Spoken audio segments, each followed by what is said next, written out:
Sa kasalukuyang panahon, ang wika ay may napakahalagang papel sa ating lipunan. Isa sa mga pangunahing layunin ng advokasiyang pangwika ay ang pagtangkilik at paglaganap ng wikang Pilipino bilang pambansang wika ng Pilipinas. Sa gitna ng globalisasyon at pag-usbong ng mga banyagang wika, mahalaga na mapanatili at mapalakas ang ating entidad bilang mga Pilipino. Ang wikang Filipino ay hindi lamang daluyan ng komunikasyon, ito rin ay salamin ng ating kultura at kasaysayan. Sa pamamagitan ng wika ay naipapahayag ang ating mga saloobin, tradisyon at pananaw. Ang pagkakaroon ng matibay na advokasiyang pangwika ay nagtataguyod ng pag-unawa at pagpapahalaga sa mga lokal na wika at dialekto na nagbibigay diin sa yaman ng ating kultura na pagkakaiba-iba.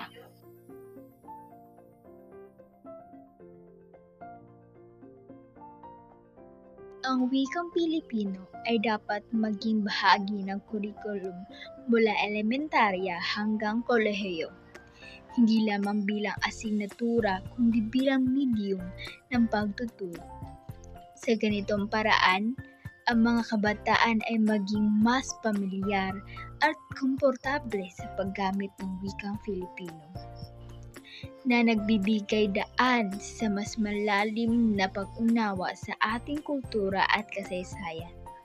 Ang pagsulong ng wikang Filipino ay nagbibigay boses sa mga mamamayan, lalo na sa mga nasa laylayan ng lipunan, sa pamamagitan ng mga programa na nagtataguyod ng paggamit ng wikang Filipino, gaya ng pagsuporta sa lokal na manunulat, integrasyon sa edukasyon, palikha ng mga pagsusulit at paligsahan ukol sa wikang Filipino, at pagsuporta sa mga lokal na programa.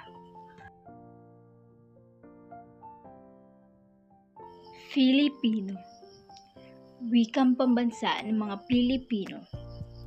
Paunlarin at pagyamanin dahil ito ay sariling atin.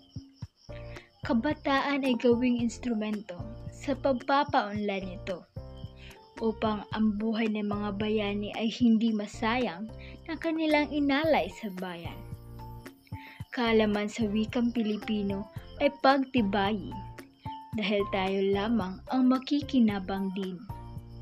Paglaanan ng oras ang pagtuturo sa wika upang mas maipalaganap pa sa kapwa. Minimithing ang mga salita ay maging daan sa mas maayos na kinabukasan, maging makabansa at mahalin ang sariling wika. Hindi maikakailan na ang mga banyagang wika, lalo na ang Ingles, ay may malaking impluwensya sa ating buhay. Gayunpaman, ang labis na pag-asa sa mga ito ay maaaring humantong sa paglimot sa ating sariling wika. Ang advokasiyang ito ay naglalayong balansehin ang paggamit ng mga banyagang wika habang pinapalakas ang ating sariling wika. Sa pamamagitan ng sama-samang pagsisikap, maaari nating mapanatili at mapaunlad ang ating wikang pambansa na hindi lamang nagpapatibay sa ating pagkakakilanlan, kundi nagbibigay daan din sa mas malalim na pag-unawa sa ating pagkatao bilang isang Pilipino. Ang wika ay isang buhay na bagay. Kung ito ay ating pangangalagaan at bibigyang halaga, tiyak na magpapatuloy ito sa pag-unlad at magiging sandigan ng hinaharap.